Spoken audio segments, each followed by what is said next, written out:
What's up, math scholars? It's a Pumpkin Perfect Friday, and we are gonna do 1.7 day 2 when a doesn't equal 1. Who's excited for math today? I can see this becoming a thing, like a student intro every day. Yeah, I love it. For a ticket. Probably not. All right. Okay, so here's all the steps we'll be following today. You taped this in your binder yesterday. We did throw a few steps on from what we did when we did the steps yesterday. Step 1 today will be getting the x terms alone and factoring out the number that's in front of the x squared, if there is one. So basically, like if your problem would be y equals 3x squared plus 7x plus 2. Oh boy. Alright, so I actually paused the video to align my board, but we're back. What I had been chatting about was if you are going to do the whole magic number and complete the square and get yourself from standard form to vertex form, you cannot have an a value such as this 3. So this 3 would get factored out before you would find your magic number and complete the process. So we'll just look at one to try it. And then I put this right here real big. Don't find your magic number until your a value is a 1. So let's look at this first particular problem. Notice that a value is a 2 right now. We don't want to find our magic number quite yet. Ew. So I'm just going to follow these little steps. I have a little slip of paper in my hand. Was anybody gone yesterday? Because you're going to need the slip to tape it in.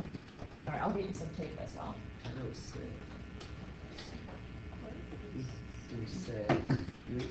Okay, so step 1 says get the x terms alone. That pretty much means like put the 2n squared and the 4n together and just leave this 13 out there. It's like 13's not invited to the party anymore. He just kind of hangs out there until the very end.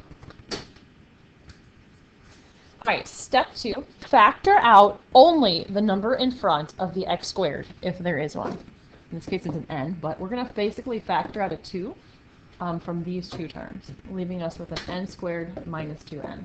Now that's where I'm going to put my plus blank, because that's where my magic number will go. So we are going to be creating a perfect square trinomial at this time, which is exactly what we did yesterday. Nothing has changed from yesterday. Can I have somebody for one ticket tell me what my magic number is? Logan. It'd be 2. No. Try one more time. It's 1. Now, do you know why? I heard somebody whispering it to you. The C would be 2. So you would take that negative 2, divide it by 2, which is negative 1, and then you'd square negative 1. So negative 1 times negative 1 is positive 1. Yeah. Now here's where this gets a little bit trickier than yesterday. Yesterday we would add a 1 to this side and we'd add a 1 to this side. That's not quite true. If you read step 3, it says find the magic number and add it to both sides. Make sure you add the same amount to both sides. So you got to keep your equation balanced, right? You're not actually adding a 1 over here. You are actually adding 2 times 1. So you're adding a 2, the value of 2 to the right-hand side of the equation, and you have to add the value of 2 to the left. So it's a tad confusing. I'll pause and try to explain a little bit. Okay, step 4, if you're following along in your little piece of paper, is factor your quadratic. Factor your perfect square trinomial that you've created for yourself. This 2 is still hanging out on the left. This 2 is kind of hanging out front. But in factored form, it would be an n minus 1 squared. Because negative 1 and negative 1 add up to negative 2 and multiply to positive 1. The 13 is still hanging out. And you only have one more step. Subtracting this 2 to join his friend for 13.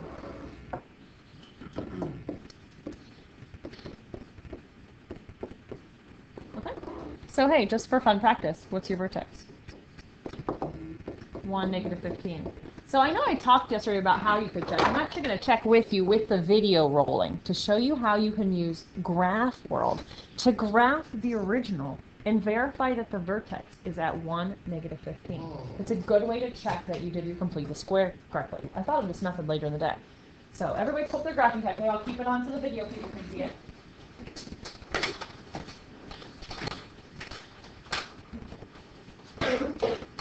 Oh, this is going to be a cool video. I know, it's captured.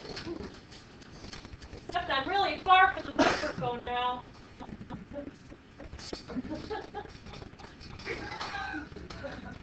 do.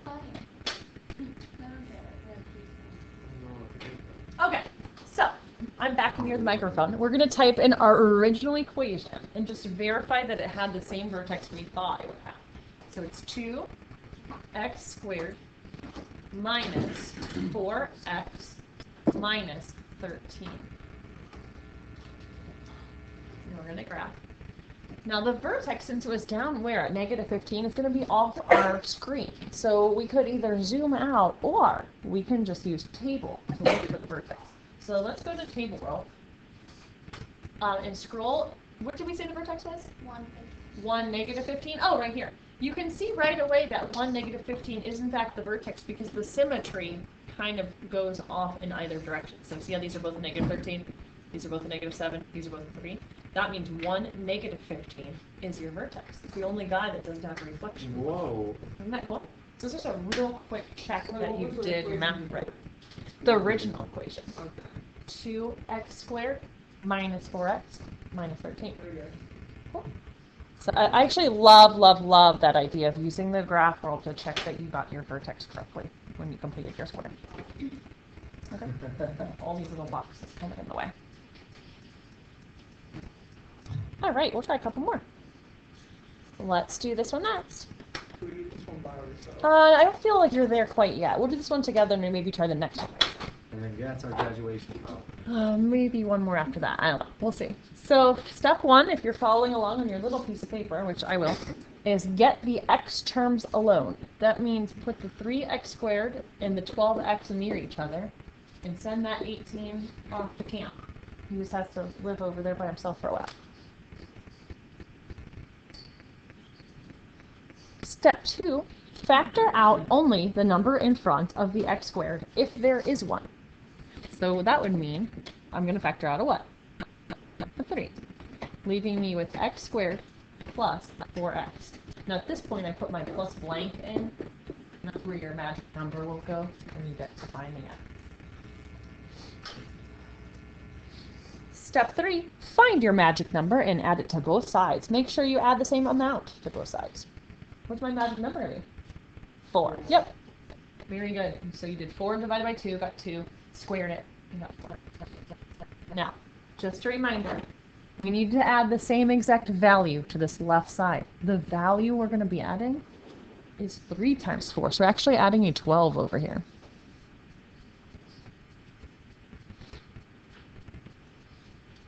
How are you doing? Am I going too fast? Okay.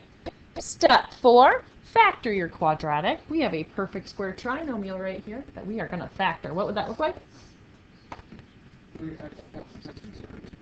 X plus 2 squared. You don't want the 3. The 3's out front. It's just, okay. Okay. And you have your negative 18. And you have your 12 plus y. And our last step, getting the 12 over to join the negative 18 so we can party over there together. X plus 2 squared minus 30. So just for fun here, what is our vertex? Do you guys want to check that in graph roll? I think yes. It's definitely yes. We have the time today. All right, so I'm going to pull up my calculator and graph our original, the one at the very top in black. And we're going to use our table to make sure the vertex is at negative 2, negative 30. Unfortunately, I have to click escape to get to my calculator and bring it back up. Oh, and my calculator's here again. That's great. All right. 3x squared plus 12x minus 18. I might just go straight to the table, actually. So it is negative 2, negative 30, our vertex. Sure is, because the negative 27 and the negative 18 are the symmetric points that go off from that vertex. So negative 2, negative 30 is our vertex. Awesome. Whoa.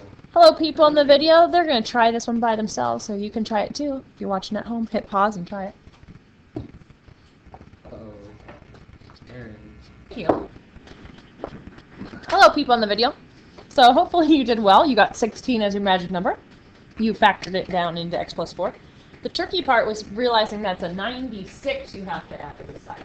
Because 6 times 16 is 96, so that's the value you need to add to keep the equation balanced. After everything's been factored down and the 96 has been moved, your final answer is your vertex is at -4, -115. And I just finished discussing with the class on the homework, listing out that vertex is something they want you to do, so it's not just this fun extra step, it's a required step. All right. How about we do one last problem for your graduation problem? Sound good? No, I feel like you probably should try 2 by yourself. I mean, it's only 8:11. We have so much time. That is a great one. This will be your last one. If you're watching at home, pause this and try by yourself. All right, let's see who graduated. Who got a vertex of 7, 1? We had a magic number of 49.